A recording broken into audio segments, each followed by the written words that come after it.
Recording in progress. There we go. I'll call the meeting to order. Welcome to the select board meeting for September 19th, 2023. As is customary now, Sylvia, if you would please lead us with the flag salute. I pledge allegiance to the flag of the United States of America and to the republic for which it stands, one nation, under God, indivisible, with liberty and justice for all. Thank you for that. The next agenda item is for public comments. This is for the people who are in attendance that wish to speak to something that's not on the agenda. Is there anybody that wants to say something? I take that as a Victoria. compliment.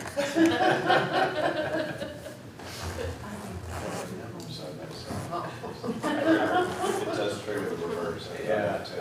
I don't mind being Victoria. Okay. Let's Does switch anyone for else the have evening. If you comments? want to just stand at the podium, Victoria.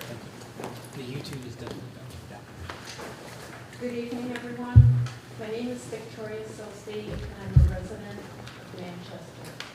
I'm here tonight to open up a conversation and a discussion with the select board and interested persons as to how we could work together to increase the safety of the intersection of Barnumville, Beach, and the railroad tracks. Currently, the intersection is a three-way stop intersected by railroad tracks. Many drivers proceed through the intersection without stopping, no matter from which direction they may be coming from. I try and look at options and life with a prevention lens. Are we waiting for a T-bone accident, or can we design and impart solutions to prevent a tragedy? There are also many low-cost and, of course, I'd say expensive or exorbitant solutions, such as updating the stop signs to include the stop signs with flashing lights all over them. Perhaps we could purchase as a town traffic cameras allowing MPD to issue tickets and garner 1 or 2% from traffic fines for people who don't stop at the stop signs. We could possibly ask the Regional Planning Commission to do a study. And of course, probably the most expensive would be the redesign of the approach from Beach. And I'm opening up the conversation. I don't expect, of course, immediate solutions or answers. Okay, a little bit of history. There used to be two railroad crossings, one on what was called Seaton Road back in the day, which is now High Meadow Way, which the Y was right in front of the Sweezy house, right in front of my house, and that was a through road, and Barnumville Road was a through road. And when they decided to signal the crossing, at first they were going to close Barnumville Road. That was going to be closed off, and the Seaton Road crossing was going to be left open. I liked that idea. It took all the traffic away from in front of my house, but upon further review and discussion with residents and so forth, they decided to keep Barnumville a through road and close off the other. Mike Farkas lived on the corner in the flat roofed house where Phil Peterson lives now. And the through road, Barnumville Road, was not, there were no stop signs. That was just a 35-mile-an-hour through road. You only had to stop if the lights were flashing for the train, and the other road coming in, which was Beach Street Extension, was a stop sign. And Mike pushed hard for a three-way stop there. It made a lot of sense, and we put that in. If people obey it, I think it works well. Yep. One dynamic that I see Could we really go often back to the word? is when I'm approaching, when I'm leaving the farm and going up to the hill to hay, and I'm approaching the railroad tracks, people will pull out past me with a tractor implement anywhere. They pass me on corners at the crest of hills, and as I'm approaching the railroad tracks, and then they suddenly realize that they have to stop, so I stop at the railroad tracks. They stop at the railroad tracks, and there's somebody sitting on beach that wants to turn left, and they pull out and realize there's somebody sitting in their way, and then we have a traffic jam, and because people just don't pay attention. The police do patrol that a lot. Oh, can I interrupt? I am not faulting MPD.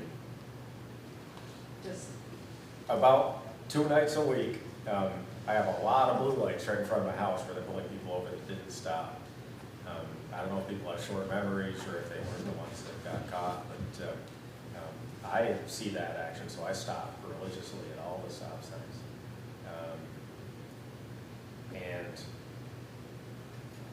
But I agree, people do just kind of buzz right through there, so. there tends to be a habit of people as they approach the intersection, especially from Beach, to look right and then left, and then proceed. I thought when I learned to drive, which was many decades ago, that you were to look left, then right, then left again. Yeah, But what happens is people tend to look right, keep on going in a rolling stop, yeah. and then say, oh crap, I'm in the middle of an intersection with other cars. Yeah, and the other thing, because Beach comes in on an angle, people will start their turn way back before, and the line clearly takes you out to the Barnumville Road, but they cut across that line, they're on the wrong side of the road sitting there. Somebody's trying to turn left coming from right from the other direction, and they're right in their path, and I see that a lot too. Oddly, when I'm coming down from the field with a tractor, and I go out to where you're supposed to stop, somebody will scoot right by me in that intersection and pass me over the railroad tracks and down through. There's a lot of stuff going on there. And you have different speed limits all coming, well, 2 different speed limits kind of, because you've got 35 on Barnumville, you have 30 on Beach, no, 35 on Beach, 30 on High Meadow, and 25 going around the corner.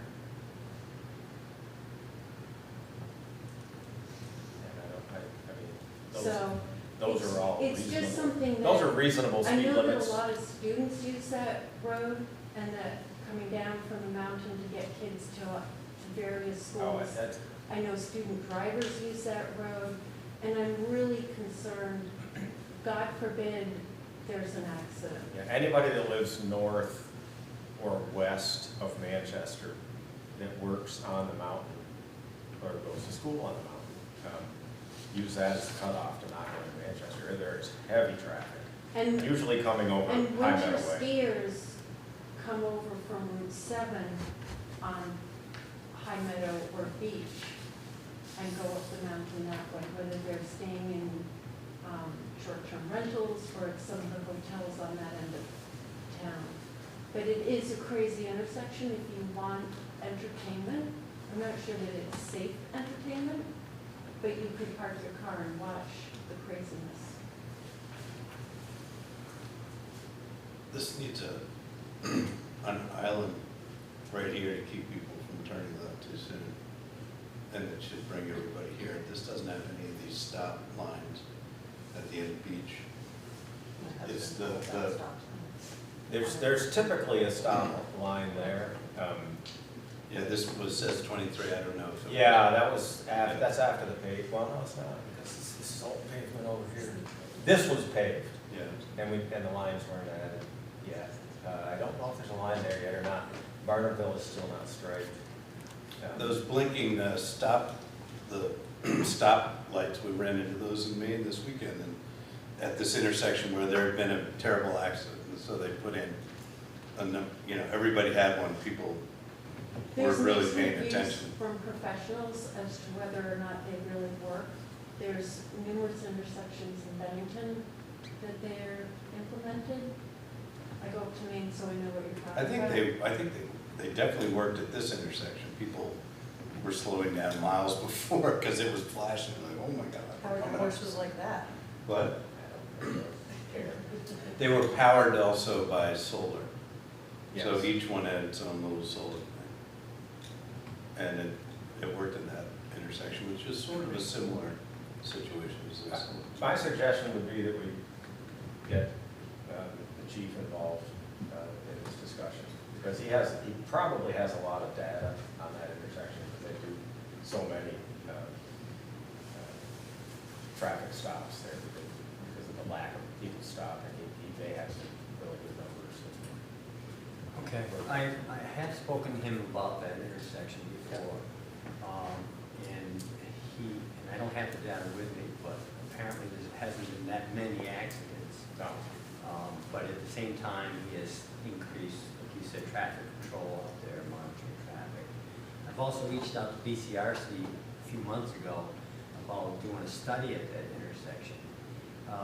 But for some reason, that get the brakes put on that. I don't remember what it was. It might have been cost or something else. But anyways, I'll get back to the board with more information next meeting.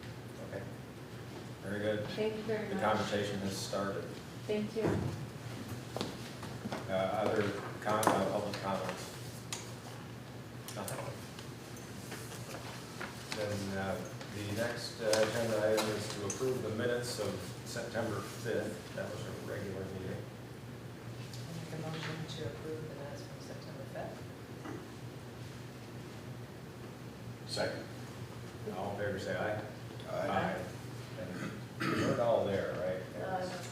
Yeah, so that, is No. that, Jan, that's 4-0 with one abstention. Okay, we need to revisit scheduling the cell tower meeting again.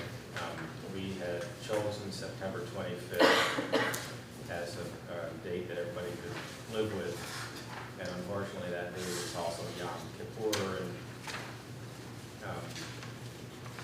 it may make it difficult for people to attend. So,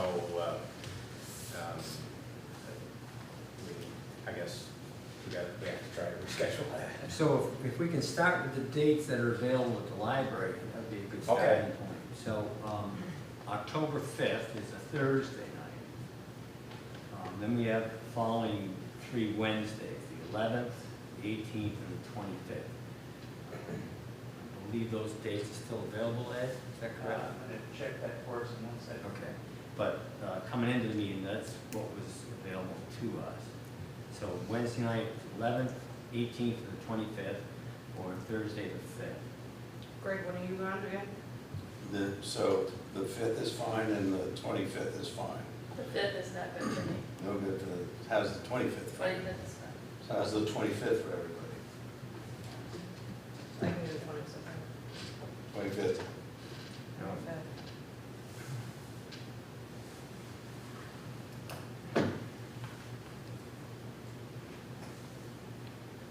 And just so that we know, nothing has progressed or happened with that application, is that correct? The application for the tower itself?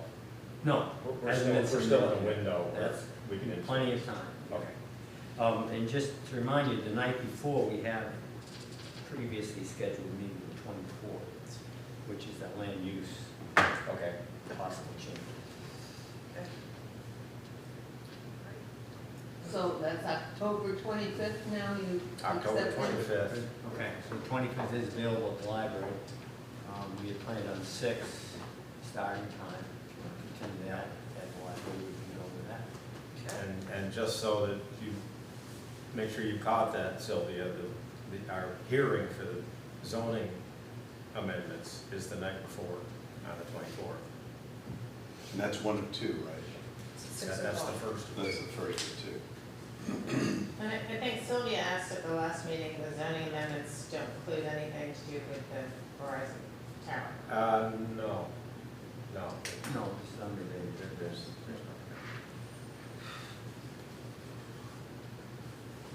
And this is just, that would be just the first of at least 2 meetings that we have to have before we can adopt them, and then there would be a period of time before it was in effect. What day are we changing it from? Because I can't It was, It was Monday, It 25th. was the 25th of September.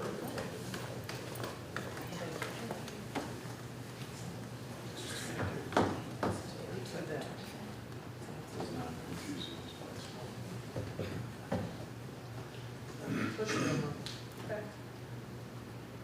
Keep pushing it a month, we'll be on Christmas then. If that's all squared away, Can I make just one little Sure. comment related? Okay.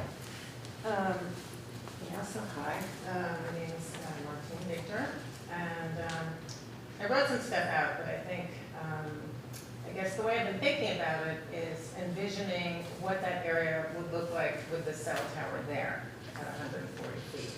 And I really think it would, badly ruin the aesthetics and just the whole atmosphere of a recreational area, that is so valuable to us.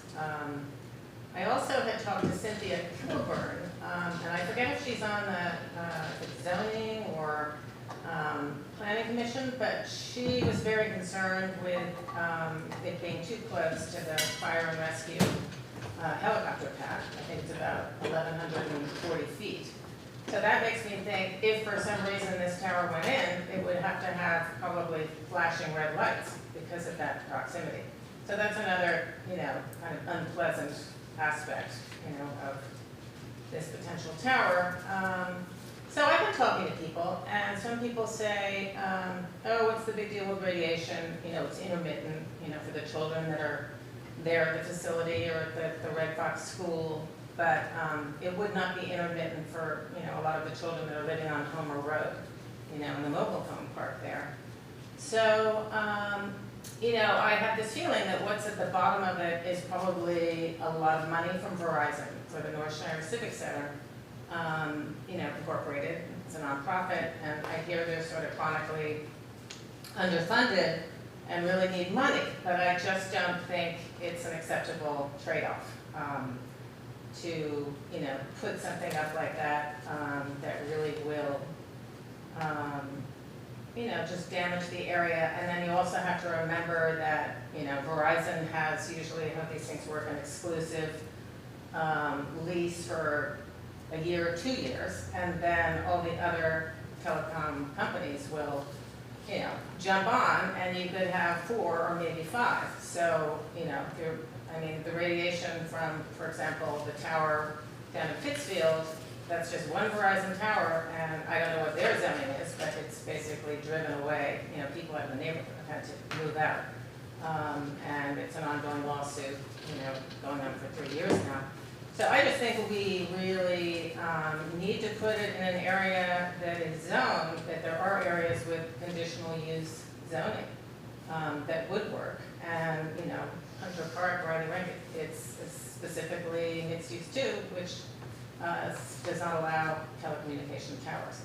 So, it's really a huge, I'm envisioning what it would be like if it were there. And, there's that, disc golf that everybody plays. And one of the baskets is literally, you'd be probably throwing it into the tower compound. It's right on top of everything. So I really think we need to go back to the drawing board and come up with a better location. So, thank you very much.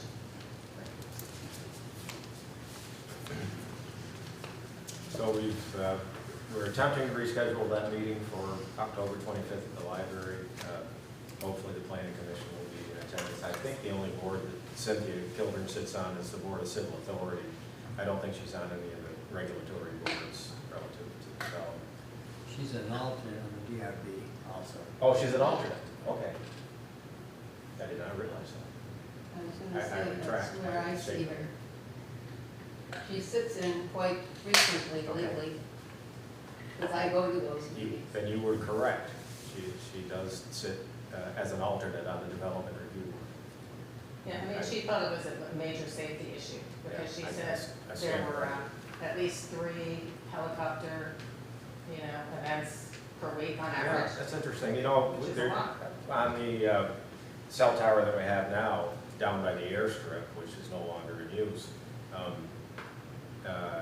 there was a light on that one they had to put a light on that one because there was an active airport right there. quite some time, I could see it from my house. I remember when they put it up, I'm going, why is that? It looked like it was out in my hayfield. I went, why is there a light blinking out there? And I would walk down through, and the more I walked, the more I realized it was pretty far away, much farther than I had anticipated. And it was all the way down by Loretta Avenue. With that airstrip kind of not in use anymore, the light has gone away, the requirement for it. No, do we know that for sure? What's that? Do we know that for sure? That's not being used. Well, it's still a private airstrip. It's still there. Yeah. There is a plane in the hangar, and I assume they fly out of there on occasion. So but it's- Levis has got a plane there now? Somebody's, is it Worthing McCormick? Yeah, Okay. But he was flying in when we had it. yeah, yeah. So I'm not. Yeah, it's not that it's not being used, but there used to be people flying in and out of there. I had a customer from the farm that would fly in from up by Plattsburgh, land at that airport. He'd buzz the house to let us know that he'd arrived. He'd land down there just before cell phones really, and we'd drive down and pick him up, bring him over. Anybody could fly in and out Because of when there. we had it, multiple people calling and wanting to come in, but we refused it because we didn't know the liability Yeah, part of it, so. yeah.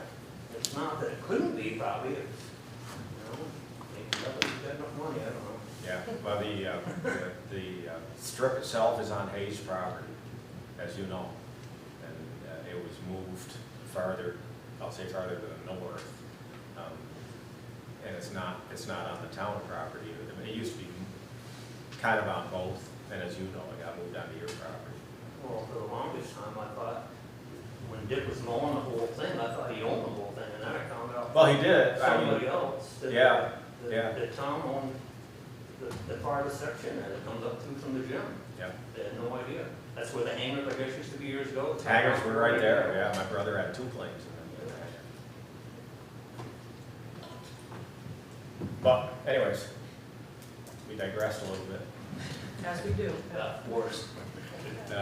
So we've got the meeting rescheduled, and Ed, you're here, so I'll turn it over and let you make your presentation. Thank you for coming. Thank you.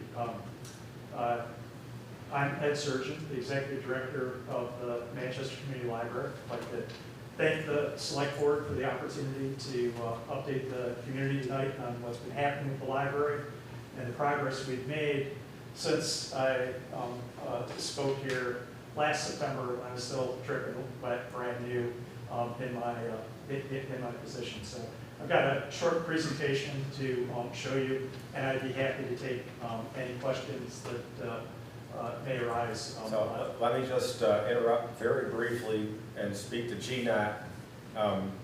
Is your camera picking up the screen that's on the right? Because that's where the presentation will be. Yep. From Michigan Community Library. Yeah, it's in good. Okay, great. Okay, go ahead. Thank you. So I'd like to take just a minute to talk about libraries in Vermont and across the country and compare them with our library. Throughout the last year in my conversations with community members, it's been interesting and somewhat surprising to discover how many of us are unfamiliar with exactly how public libraries and our library operate and are funded. So in Vermont, there are 2 types of public libraries. There are municipal libraries and there are incorporated or nonprofit libraries. So most, the overwhelming majority of the libraries in Vermont are of the municipal type, and so the town or the city, the library is actually part of the town, and the funding is primarily, and in many cases almost exclusively, from the town to operate the library. The second type, the incorporated type, which MCL is an incorporated library, typically is a nonprofit organization. And in our case, we have a 12-member board of trustees. And so that's a little bit different. And the funding structure for incorporated libraries is also somewhat different. So Across the United States, there's about 9,000 public libraries, again, primarily funded by their local governments. Vermont, we've got 164 public libraries. Again, the major funding source is local government. There is no state participation in funding in Vermont. We are one of 6 places in the country that doesn't do any state level funding of our libraries. And this slide, I'll tell you, just give you a little context in advance. This is a view from a couple of years ago, which is the latest comparison data that we have for the whole country. But the story still is largely accurate. So across the country, local government, and that could include at a county or regional level, provides about 87% of library funding. States provide about 7% of the funding, and then there's a little bit of miscellaneous income. In Vermont, the story is that local governments, much like across the country, provide the overwhelming majority of funding at 84%, and the other 16% that you see here is largely a reflection of the fact that there are about 30 incorporated libraries that are a bit different. So when we look at the Manchester Community Library and compare, you'll see that it's quite a different pie chart. The majority of the 2/3, in this case, as of a couple of years ago, of the funds that operate the library on an annual basis come from sources other than local government. And in fact, if we take a look at our most recent year, fiscal year 23 that we just completed, the numbers here, tell a pretty straightforward story.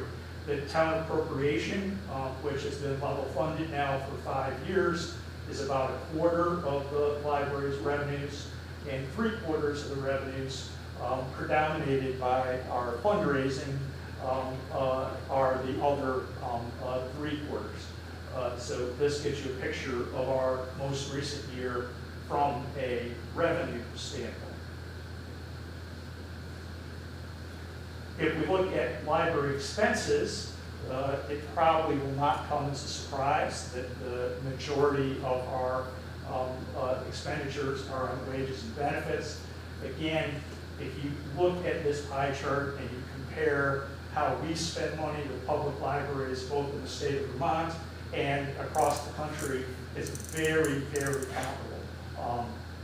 The states that have the highest wage expenditures are in New England. I think 6 of the 8 states that have the highest wage expenditures are here. But our wages, in fact, are something that we are working to very carefully manage. And in fact, wages and benefits this year were less than last year. So we are really trying to make sure that we're very, very careful with that and with the number of full-time equivalent employees that the library staff is composed of.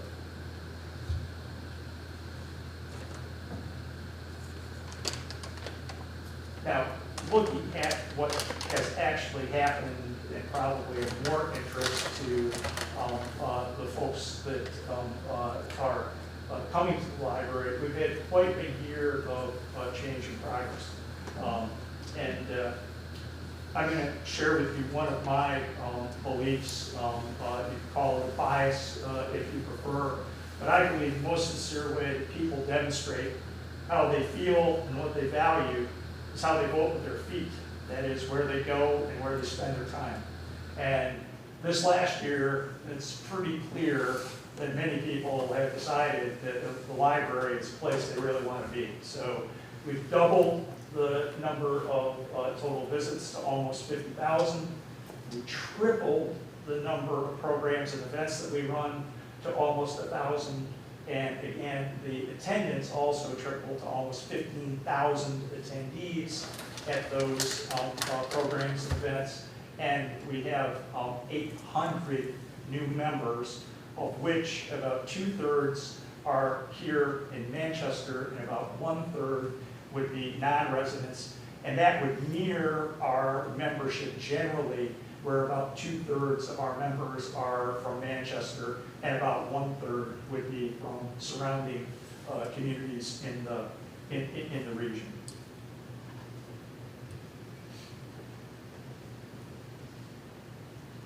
So I think, when I think about, so why did all this happen?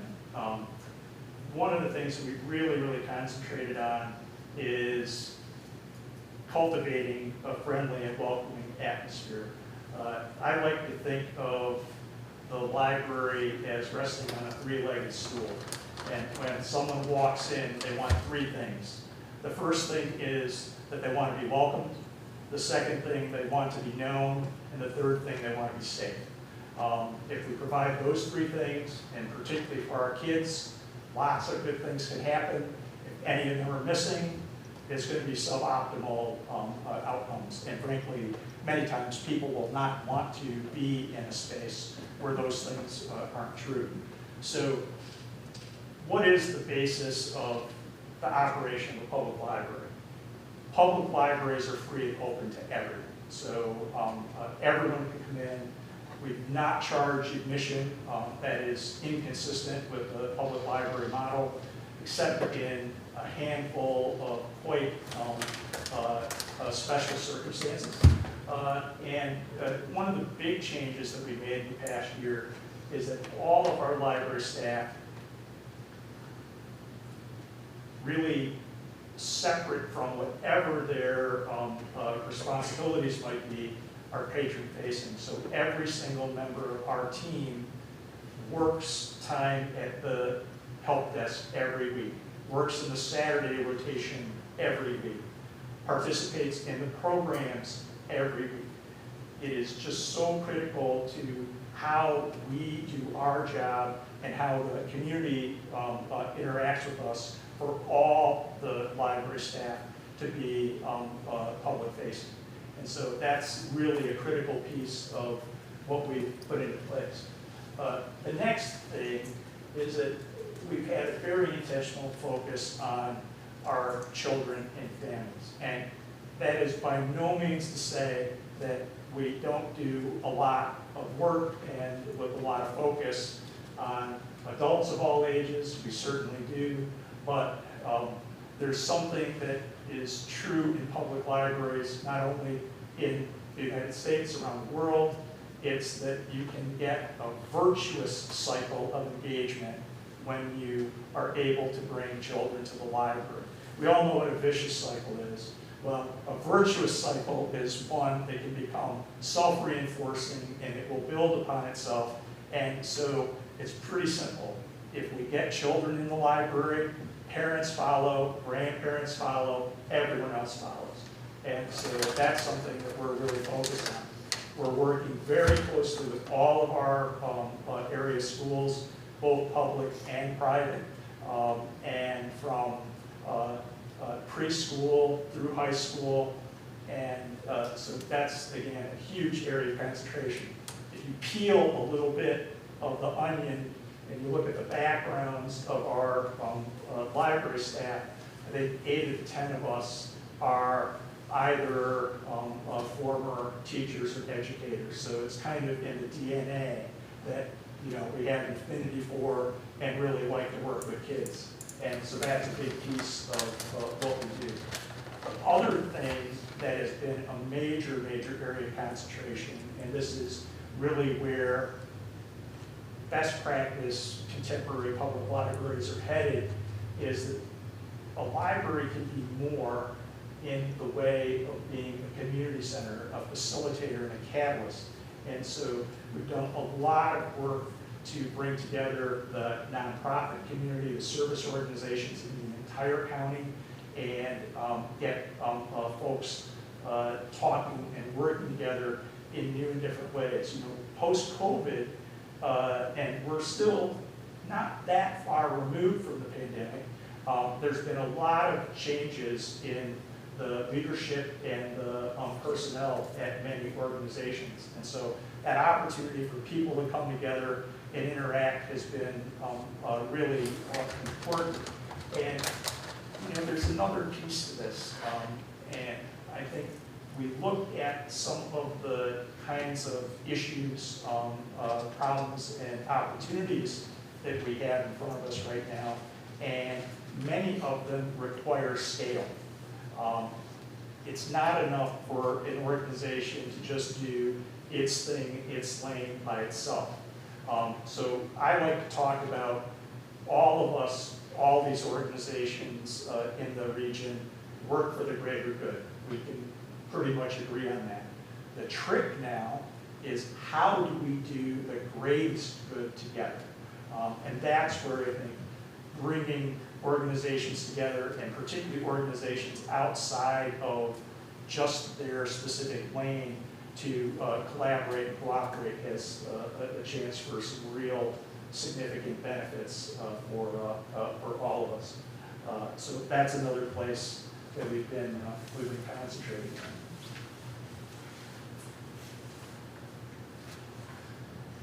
on. On the library services side, I'm going to be honest, this is a little bit of the under the hood part that most of the time as a patron in the library you don't see, but it's important stuff for how we actually perform and how good our operations are. So one of the things, again, we're focused on that ties to being patron public facing is that we do most of our acquisition materials now in a patron-driven mode. What does that mean? That means that when you walk in, if you want something and we don't have it, we're going to get it for you. We reserve budget, and it's absolutely the best way to develop a collection of resources. We can, as librarians, think we know what the community wants. How much better is it for everyone to tell us what they want? And so we're actively soliciting that. I mean, we have brought in hundreds and hundreds of titles at patron request this last year. That's very, very popular. Another big change this year is that we joined the Catamount Library Network. That's 25 public libraries here in the state. It includes the largest libraries in the state, so Burlington, Rutland, Bennington, as well as a number of very good smaller libraries, Dorset, Winn Hall, et cetera. And the key there is that public libraries do not operate as standalone islands. When I arrived here last August, we were one of 6 libraries in the state that was not connected to other public libraries in a consortium. So if you think about this now, our collections, our holdings in the library are about 27,000 items, which for a town of our size is a very respectable collection. But we now have access to 500,000 items directly from our catalog. Patron can go, select it, it arrives at the library. Tremendous improvement in the accessibility to a much, much larger range of resources. We've also expanded on the digital side our ebooks and audiobooks. In coordination with the state, we have a new platform for that, and that's very popular. At patron request, we've added Canopy movie streaming, and I'm sorry, unfortunately, there is no equivalent of Netflix or Hulu that's available. There's no revenue model that works for offering that for free. Canopy, however, a very high quality resource, lots of popular movies, documentaries, movie series, lots and lots of high quality children's content, and again, free to everyone with a library card. We've added some high quality educational databases. One that I'd like to point out is Opinion Archives. We are, I think, unless we are really not paying attention, all aware that we're entering a political season and we're going to have a presidential election next year. Why Opinion Archives? This is incredibly high quality material from across the entire spectrum of opinion. So regardless of one's political persuasion or mindset, tremendous amount of high quality information, and another resource for our students and our citizens to have information to make up their own minds about what they would like to do, whether it's politically or many other issues and topics. We also went and were fortunate to secure an American Library Association Rural and Small Libraries Accessibility Grant. We've got $20,000 from the ALA. We're using that for upgraded children's book shelving. One of the things that we know is that kids are, on the whole, rather than shorter than we are as adults. We have children's books shelved at a height that a 6-foot-tall man has trouble reaching. So we're getting shelving that is mobile, that kids can get their hands on the books directly, and while I think common sense tells us that that's what we want kids to be able to do, to put their hands on books, we also know, as we look now at neurodivergent conditions, things like dyslexia, things like autism, dyslexia, massively underdiagnosed. Probably 25 or 30% of us have some degree of dyslexic condition. Even more important if you have one of those types of conditions as a young person to actually be able to put your hands on and choose the books. It's shown over and over again that literacy and reading improves so much faster for kids when they can put their hands on the books. So that's something that, again, it's a testament to the fact that we have a very, very high caliber staff of librarians. We've also just been notified that we're eligible for the second round of that grant funding, and we'll apply for that. Deadline's in December, and we'll keep our fingers crossed that we do well with that for the upcoming year as well.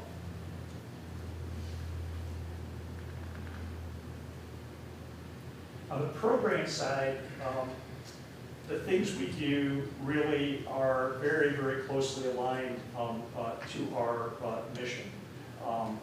With the number of people and the programs that we're running, we are pushing our building and staff capacity a little bit. So we want to make sure that everything that we do is really intentional and focused and in line with our mission as a public library. So these 4 areas fall directly into our service organization and community contribution emphasis. So, on the community side, I've already mentioned that we're doing the nonprofit community conservation series. We're doing a lot of work with the Vermont Department of Labor. We've done a career readiness workshop series. We've done Stay to Stay. We're going to be doing more with them. And we've hosted lots and lots of events at no or minimal costs, again, for organizations both here in Manchester and the region that are important. So, for example, with the United States Forest Service, we held their Green Mountain National Forest Partners meeting, and now we're planning a elementary school programming series with the Forest Service. With United Counseling Service, we've done youth mental health first aid. We've done a legislative roundtable for them. They've done their staff retreat with us.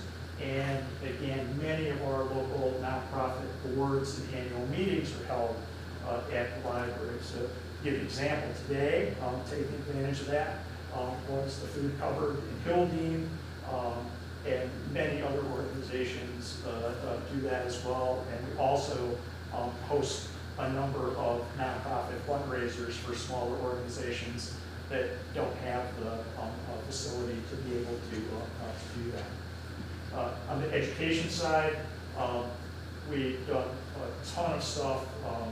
We've done Vermont history research instruction classes for high school students that are taught by library staff. We had the Great Lakes Maritime Museum come with their giant Lake Champlain map. If anyone hasn't seen that, please do. It is so cool, you just can't believe it. What we used that for was for science classes for MEMS, the 4th and 5th graders. They thought almost like they were in their socks playing Twister, and they were actually learning about watersheds and real meaningful science. We're doing after-school programs in theater, art, robotics, and chess. We just had about 40 people on Saturday for robotics. We've had Williams College help us with history instruction for high school students. We're hosting a homeschooler group.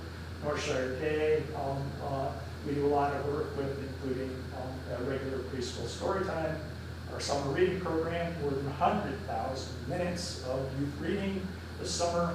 And on the adult side, we're doing adult and senior digital skills and adult English language learning. And I think starting next week, we'll begin adult sign language instruction as well. On the health and wellness side, we have a new moms group every Monday, super popular. Yoga, Tai Chi, and meditation. We have a pumped up exercise group for those with Parkinson's and more pragmatic health level. We also do things like vaccination plans.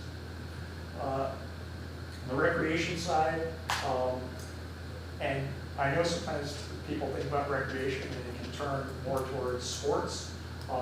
For us, it's more things like our Checkmates multi-generational chess, 8-year-olds playing with 8-year-olds, our summer music series. This year we included the Manchester Music Festival. Next summer it will include 4 of their events, including 2 that are specifically designed for kids. We do Halloween parties, holiday parties, winter bazaar, holiday concerts, Booktoberfest with our local craft brewers, author book talks to overflow audiences for folks like Jim Koch and Brian Orton, arts and crafts classes, and so much more. So that's the programming side of the library.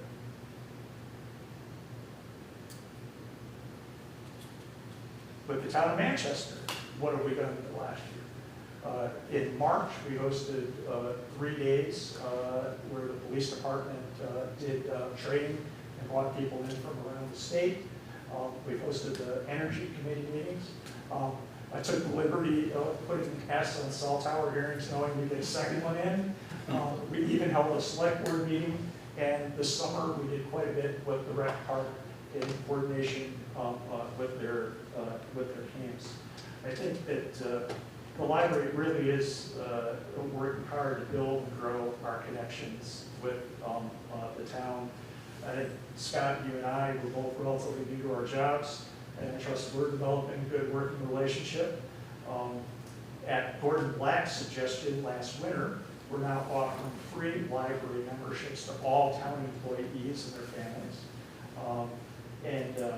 So we look forward to doing more, and we invite you to think of the library as an extension of town facilities and resources. Just ask, our default position is yes. So if we can help, we would love to.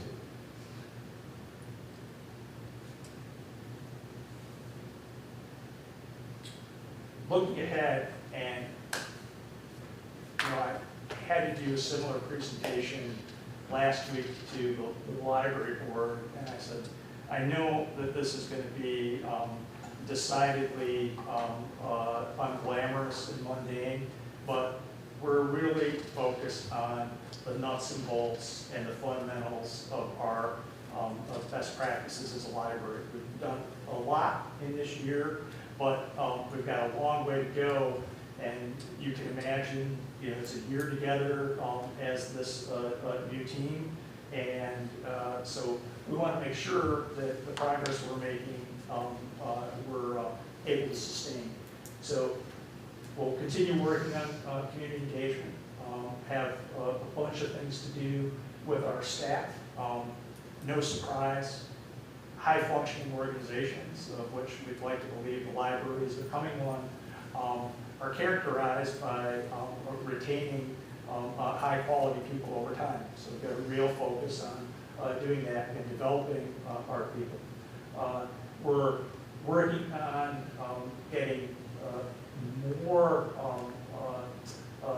systematic about our facilities maintenance and capital expenditure planning, because suddenly we're just about on our 10th anniversary. And so we have a building that, while it looks like it was built last year, actually is 10 years old. And so all the things that come with maintaining a building as it starts to go through time, we've got to come to grips with. So that's some of what we'll be up to, in addition to really continuing to focus on everything to bring and welcome people to the library and be of as much value and make a contribution as we possibly can to the town and to the region. So I appreciate your time, and I'm open to any questions that anyone might have. That was a great presentation. Your enthusiasm is palpable and contagious. I'm a numbers guy, so I was looking at your numbers, and of course they're percentages, which doesn't tell the complete story. But from what I picked up from that, when you look at the disparity between Manchester Community Library and other public libraries throughout the state, is that a lot of those libraries are municipal libraries. Indeed. And therefore the municipal contribution would be higher. Yes. But in concert with that, probably the overall budget is lower because it's controlled by a select board as a municipal department. My point being that the largest library in the state of Vermont, the Fletcher facility, has an operating budget of $2.2 million, and of course we're at about half of that, but with about 1/10 of the population. So we have quite a facility for the population demographic of a town the size of Manchester, and the reason that we can do that is because you've done a great job in developing a budget that allows for revenue from other sources other than just the municipality. I just wanted, that's just an observation based on your presentation. It's difficult to look at percentages and try to figure out how that compares to other libraries for towns our size. And many of the libraries for towns our size are municipal libraries. And I think if Manchester Community Library were a municipal library, it would look much different than it does as a separate nonprofit public library. So Undoubtedly that would be the case. yeah, so great presentation. I thought there was a lot of very useful information there. I love to see what you're doing. I know that it's well received in the community. As far as tripling what's going on there, we're coming out of the pandemic. A lot of that is because yes. there's actually things going on there now that weren't going on. Yes, or yes, and. We've gone back and we've looked at the pre-pandemic numbers.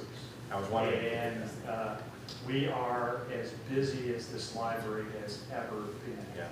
And,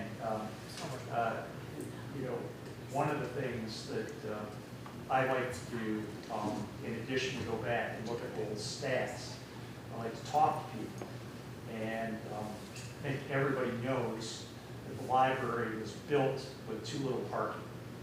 And so my question to many, including some of my immediately adjacent neighbors, was, has this library ever been busier in terms of what's happening on the parking side? And the answer is it's as busy as we can remember it being. Now, that's not, hard data, that's not statistics, but I think sometimes that gives us a good perspective on it too. So it's compared to the depths of the pandemic, if you go back to fiscal '21, the library was open 26 weeks, and the numbers were decidedly low. Fiscal '22, the library was open for the entire year, right? So, we are that far out from the pandemic that was a full year of the library open 52 weeks, and about 23,000 people came to the library. So, where we are now, I would be hesitant to suggest that next year is going to be, another gigantic increase or doubling. Libraries are not growth stocks where, sales go up and they go up and they go up because you have a proprietary technology or something. I'd like to think that, again, you start thinking about visits per capita, and we do have numbers for the entire state year after year, and where we are right now puts us in rarefied air where number of visits per capita is very high. Yeah, those are big numbers. Yeah. I have a quick question. Yeah. I didn't hear you mention anything about the cafe and the partnership with BBA's. I would just be curious to hear 2 Oh, seconds. yeah, no, that's still ongoing. That's one of, many things that we are doing, and, we do that in conjunction with Willoughby's and, the BBA Success Program. And so that's continuing. We've changed up a little bit the days that we do it, so we're doing it now on Fridays and Saturdays, and depending upon our event schedule and student availability, it could be one or the other or both. Yeah,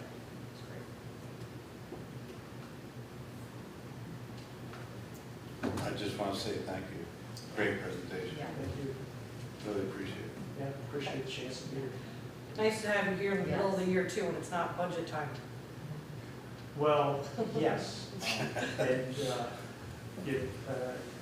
that process is starting up for all of us momentarily, isn't it? Yeah, for sure. Thank you, Ed. You're welcome. Thank you. Great. The next agenda item, agenda item 7, is the possible sale, possibly approve the sale of the town-owned land at Strawberry Fields Lane. I'll turn it over to you, Scott. Sure. So, if you might recall, we put out an RFP for bids for this town-owned property because we had an inquiry for somebody about possibly buying it. So we received one bid. It was actually from the person that had initially inquired. And so tonight, I'm looking for the board to accept the offer. The offer was $5,000, which was the same offer they had made previously. And the process from here goes that we would have to publish this possible conveyance for 30 days. We have to publish it in the newspaper and post it in 3 locations. And if it's not opposed, we can conclude the sale at the end of that time period. So if you're in agreement of moving forward at that value, the one bid that we received, $5,000, then I can post it in the newspaper and post it in 3 locations, and we can wait out the time period. That's interesting. I had some discussions with at least one other person that was, had given me the indication they were going to put in a bid, and I'm not surprised that they only got the one. I'm not surprised at the amount. I think it's landlocked. There's no, and I believe the individual is, submitted a bid is an adjacent property owner, so they would have access. without that adjacent property, they'd be buying something without access. Just to refresh everyone's memories, about 12 acres, as I Right. remember. Right. So that's it. Gordon felt it was fair. Yeah, I think so. For that kind of land, you really can't do much with And it. we'll get it back on the tax roll. Yep. Where is that So, located? Where is Strawberry Lane? It's adjacent to Route 7, not far from my place. If you go up Beach Ridge, Winter Street, you're probably not familiar with it, but the old trail that goes up Beach Ridge now has an overpass that goes over Route 7, the limited access Route 7. And this parcel is on the south side of that road, right against the highway. And there's no way to, it used to have its own access, but the highway cut that off. It's kind of a weird shaped parcel. There's a little piece that sticks down, but the highway cut that in half. So it's a landlocked piece on Beach Ridge, about 12 acres. Do you understand where I'm talking Well, about? I have to go over there and take a look. Yeah. I'm not, that's not up by, that is not close to New Ireland, is it? No, it would be on the Johnny Cake Street side. And Strawberry Fields is actually on the, what I would call the west side of Johnny Cake. And this kind of abuts that. It's not, it's between New Route 7 and Johnny Cake Street, but not accessible from, and Winter Street goes up through there and turns into Beach Ridge Road, but it's not accessible from any of those roads. And Beach Ridge Road is a private road. Bill? What's the zoning there? I mean, is there the possibility that when this land, this parcel is combined to the land, neighboring parcel, that it can then potentially be subdivided because this new owner can provide access? It's, you could build a camp on it, but it's not, you're not allowed, it's not zoned for residential construction. Is the land bordering any camps up in there? Like Joe Blair or anybody? Or? No, honestly, I don't know who the abutter is, the person that made the bid. But you say you go over the bridge. You go over the bridge, and it's almost, and it's immediately On the south side. on the south side, but not directly, it's a little farther down. There used to be an old, I mean, you lived there, right there on the river, there used to be a trail that went up through from Greenberg's Road, and that trail's been cut off, and that went right up, through a ravine right into this property. Are you looking for a motion? Yes. I'd like to make a motion that we approve the sale of the town-owned land at Strawberry Fields Lane, subject to the conditions that you described. Second. Moved and seconded, all in favor, say aye. Aye. Aye. And how long is the appeal period on that? 30 days after we publish it in the newspaper. So I'll be back to you at. And if someone was going to challenge our decision, does that require a petition or just? It would need to be petitioned, and it would have to go to a public vote after that. Okay. I just want to make sure that people are aware of the process. But that will be in the, that'll probably be in the information that we. Yeah, we'll When we post that, post it. that'll all be in that information. All right. It's been a long time since we've been able to buy 12 acres for $5,000. Town manager updates. Let's see, who's still here? We probably, are you here for anything? Bowling Road. Yeah, okay. That's next. That's under town manager updates. I'll start with that then. Yeah, okay. So, the contractor we hired was Brent Irwin, who had a heart attack. And we had all the permits in place for Bourne Brook. The only thing we're working on right now is to get 7 easements signed by property owners. We're halfway there. Don Penge's kind of doing the legwork for us now. Once we get those, we'll be good to go. And Brent's men will be able to do this job without subcontracting it out, as opposed to the root bill work that's being done right now. So we're on target for this to happen this season. We have until October 15th, with the possibility of extension for a couple of weeks to the end of the month. And as long as we can get everybody on board with the easements, we'll be good to go. Okay. Any questions? Question Ken? would be, I got an easement thing here. I'm just wondering, why are you looking for an easement through our property? All it is the gully, basically, I just wondering why you're looking to. It's not necessarily through your property, it's for the land on the water.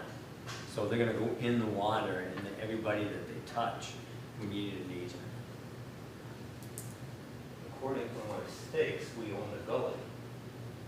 If it's touching where they propose doing work, then we need an easement. I would say it is. I was just wondering, I assume you're gonna go in from Huckle side too? How you gonna? I think it's going in through the mattress side. Or you're going into the mattress side?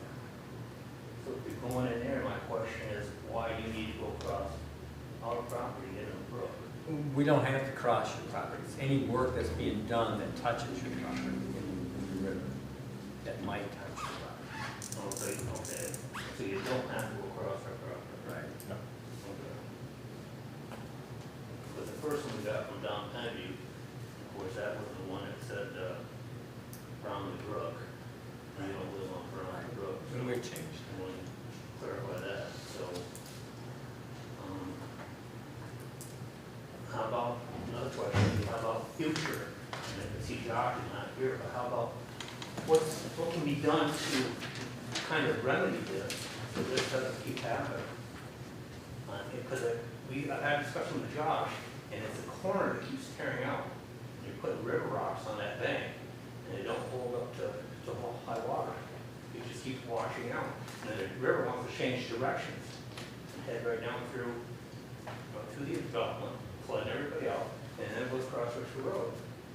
Yeah, I mean, you're definitely in a floodplain, and Josh has told us and told everybody at Green Mountain Estates that it's gonna flood again.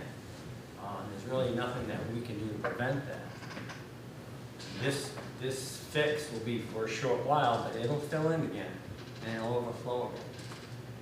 Well, I just explained it. The bank is getting torn out.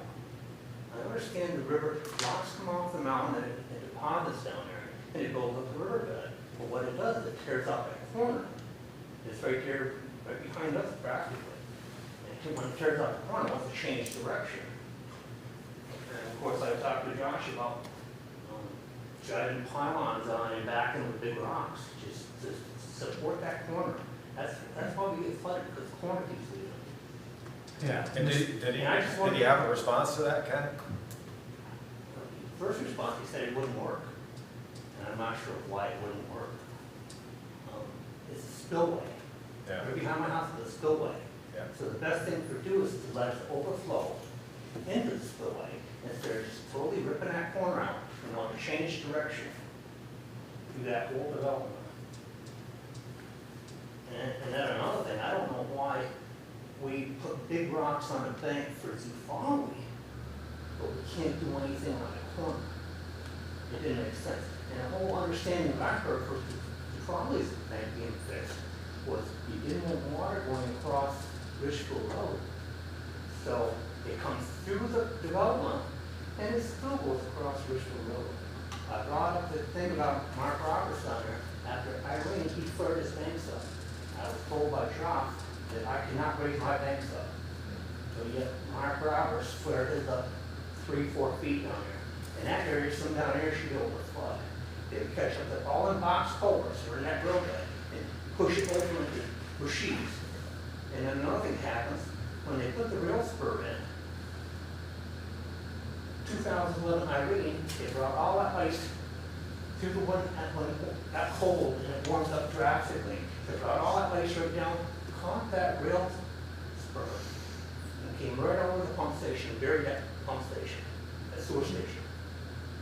So it's almost like things are going on now that people didn't think of would happen now. Years ago, with the rail spur going in, with now what's going on with Mark Roberts filling up his banks to let that whole field kind of flood and pick up them concrete box culverts. Because the railroad trestle plugs. You get big trees coming down off the mountain and it goes right down to that little small bridge and plugs it. And then where's the water go? It backs the whole river system up. I don't know, I've had talks with Josh, but I don't know.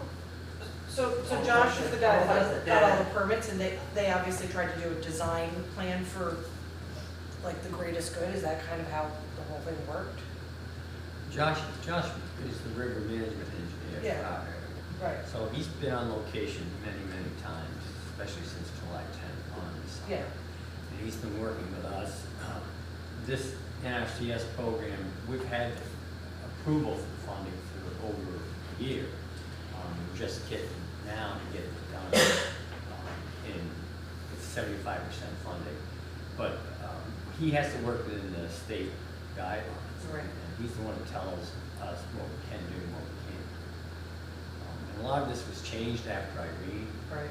Governor Schulman said, just go in and take care of things. Well, the legislature changed a lot of that after that. Basic thinking is that they want to let the river go where the river normally should flow. There's a housing development there. They don't build berms. So with that being said, they want water to go where it wants to go. How can, when you have Mark Roberts building up his banks, that it can't flow through that whole field? Some of this work is taking down some berms that were built over the years. These berms that Mark Roberts has put in right after Irene, he wanted to protect his property down there. I could see him protecting his house if he wanted to put a short berm down through so deflect and not touch his house. But all that land right through to the railroad tracks should be able to flood and go into that wetlands and be picked up in box culverts that go across the rail bed over into that Rasheeds big field. That would be the whole thing, when that, especially when that truck gets clogged up. After Irene, that whole trussel was practically plug solid. I remember. Do the residents have any recourse legally to go to the state and say, this makes absolutely no sense? At one of the meetings, public meetings we had, Josh was saying that anybody that is along the river, they can apply for a permit and it'll be granted to them. Josh said that. To be able to do something like to put work in like that. bylaws. But like he mentioned also, there's nothing that can be brought up above ground level. You can't build a berm up above and protect land anymore. So he would give you a permit to do riprap type of work, but that's about it. Well, that's what the whole discussion was, is to bring the berm up to the height that it was put back in the 70s or 80s, when that was all supposedly engineered in there, to keep that berm there. It comes off from Wallace to the mattress factory, comes right down through, keep that level through there. But I'm saying, when you get high water, this river rock does not last on the bank, it'll wash right away, and then the river wants to change direction.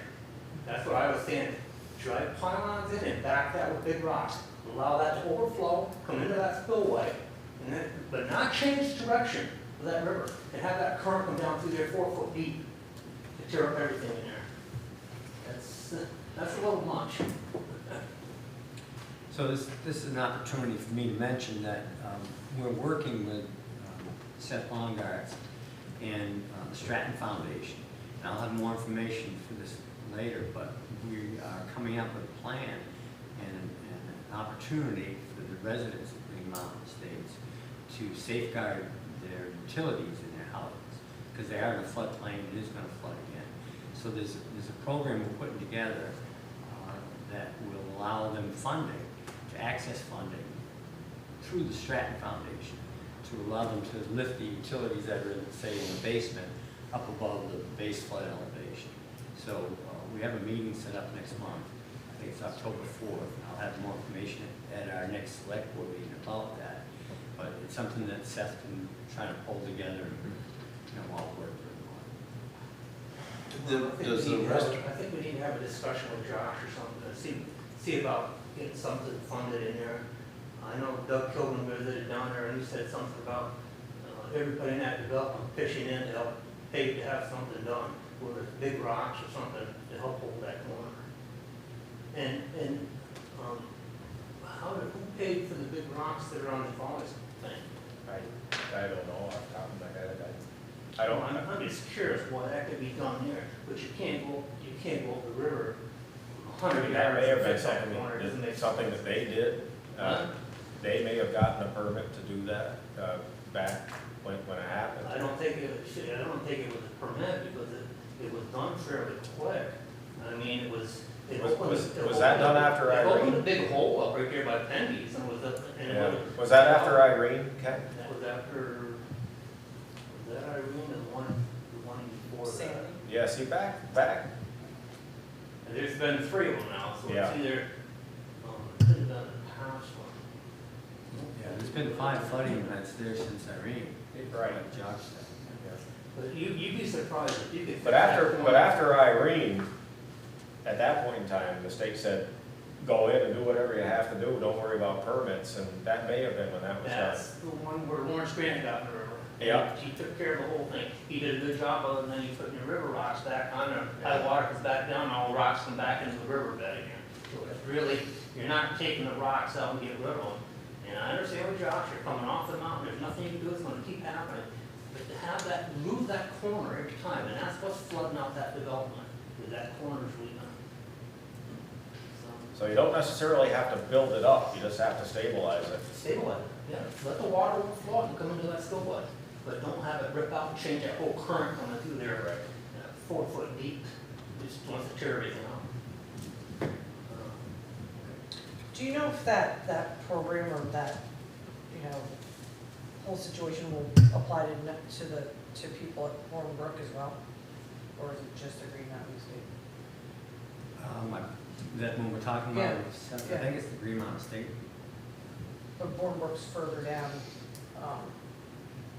Richville, so would it apply for them or?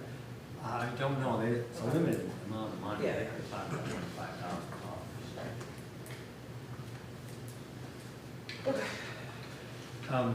So the other NRCS program that we're working on is ongoing and under construction right now for Roofville Road.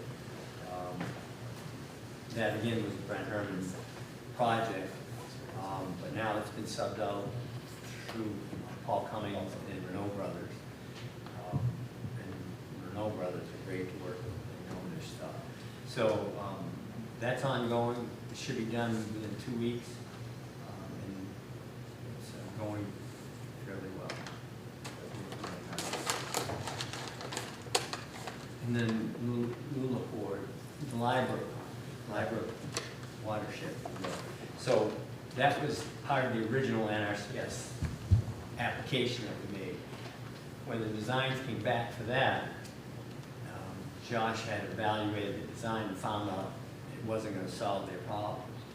So we put a hold on that project at the time. So then Josh came back down with the floodplain person in the state, and they looked at it more closely, and that Evan Fitzgerald's group who did the design work to come up with a better design that might work better. So that's what we're waiting for right now. But it's not going to happen this year because it's going to take time to process. That whole is not gonna happen this year. Right. And I've told her that, and Josh has told her that. She's persistent. Yes, she is. Sylvia. Who is Josh? Josh Carbajal, who's the State Department of Environmental river management person, fire. How do you spell his last name? CARVAGOL.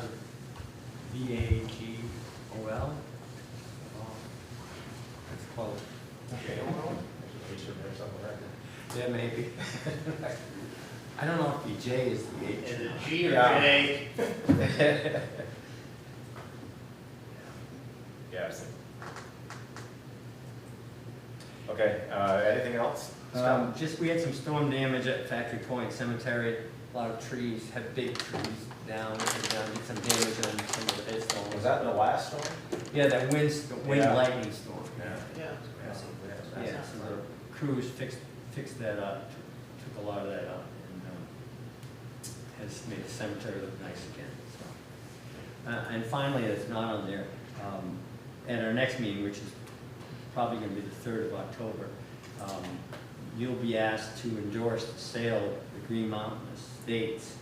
We finally reached agreement from all the parties and the legal people that have been working on this for months.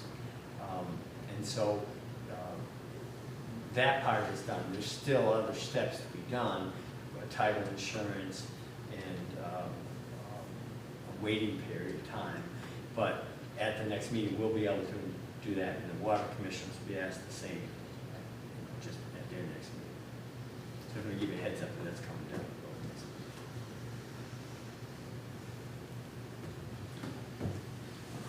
Other business for the board members?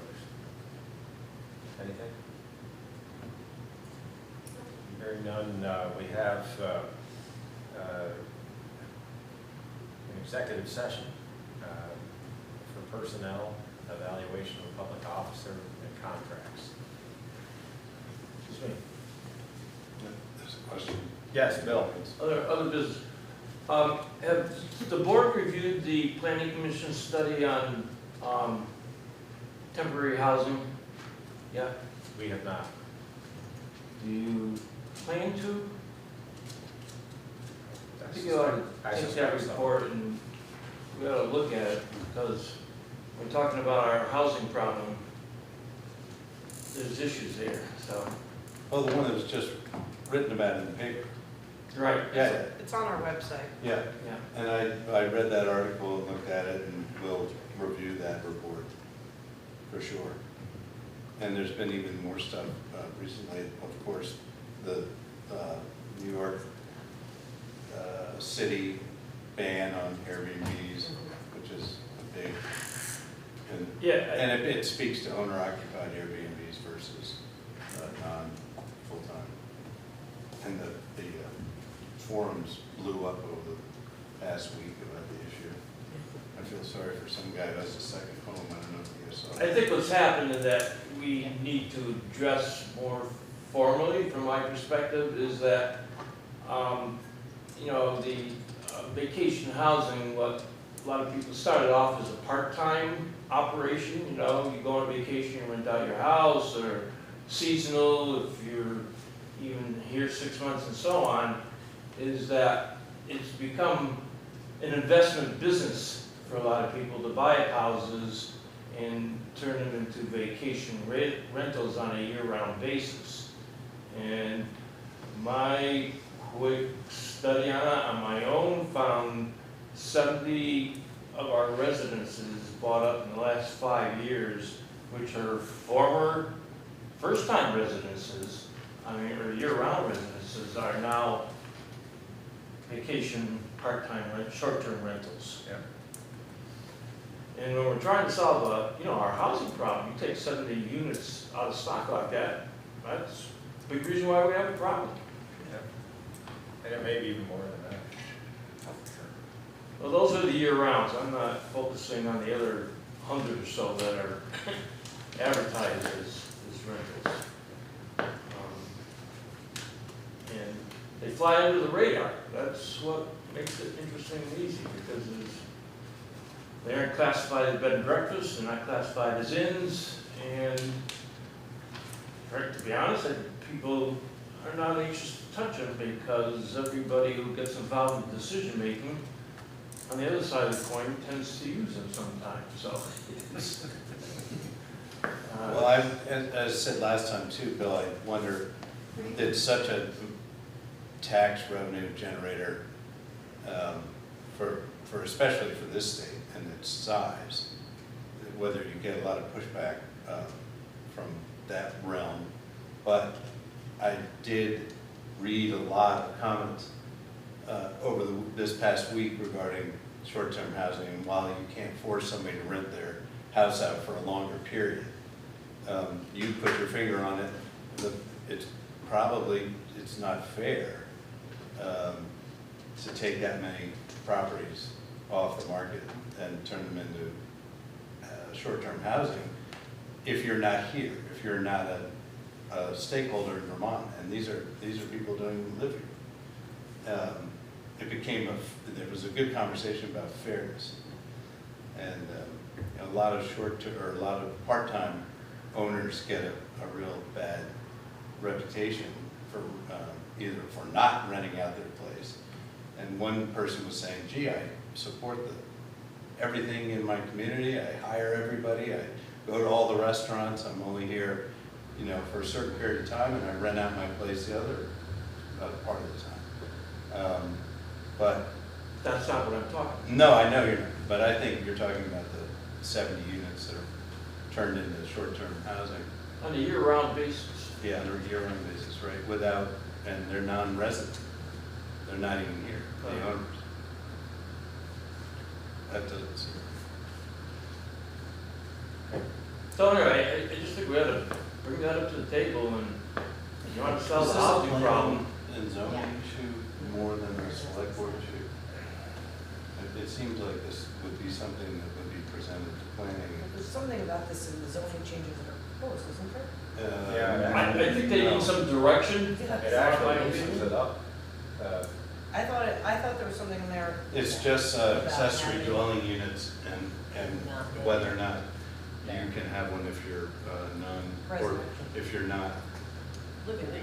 Yes. living on the property. Yes. But I'm wondering whether Billy should start there and have it. I've been there, but again, I talked about this, a little bit of the reluctance. Because some of those people have been involved in short-term housing, and I think it needs some encouragement myself. So.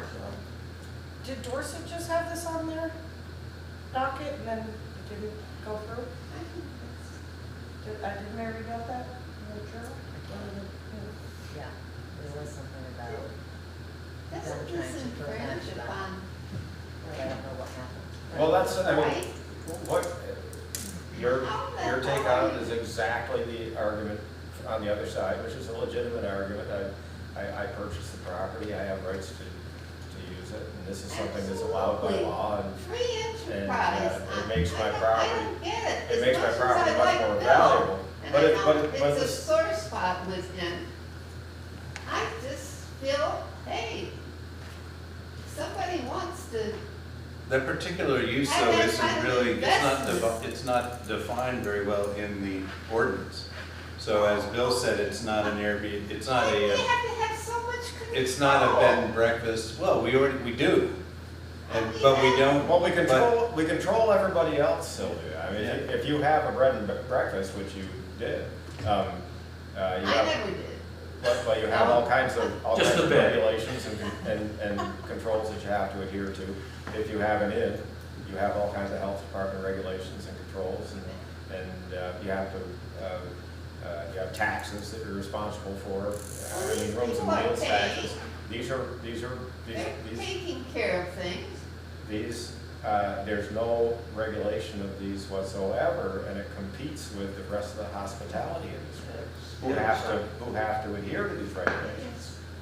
So it sets up an unfair, I guess potentially I'm sets up an short-sighted. unfair. So those are your side and the other side are the two sides of the argument, and both have merit. What you're saying has a tremendous amount of merit, There's so more. that's what we have to balance. What they're doing, Sylvia, in other places, for example, to make it a little more fair, is to say you have to live at the property you're renting out, for example. So it has to be owner occupied property. You can rent out, I you can understand rent out that. a space or an accessory Sure. dwelling unit. But, So but they you, have it managed. but what or what the whatever. problem is that there's a huge housing crisis, and part of the housing crisis is being driven by the fact that somebody comes here, buys a property, doesn't live here, and rents it out as an investment, and yeah, they do pay taxes on it. And, It's well, unfortunate that they're so rich. well, but it's one of the reasons why it is, but other towns and cities There are, are properties around that you're people right, would like to buy, they can't afford it. you're right, and, They don't earn that kind of money. but one of the reasons is there's no housing for teachers, there's no housing. We've gotten off. Okay, yeah. Sorry. This wasn't Yeah, on sorry. the agenda. I better don't, Shut up. I don't want to get too far into the discussion, but we've heard both sides, and there That's are right. very legitimate arguments, and those are the things that we have to balance in the discussions I going think forward. we're treading. We're about to go into Got it. executive session.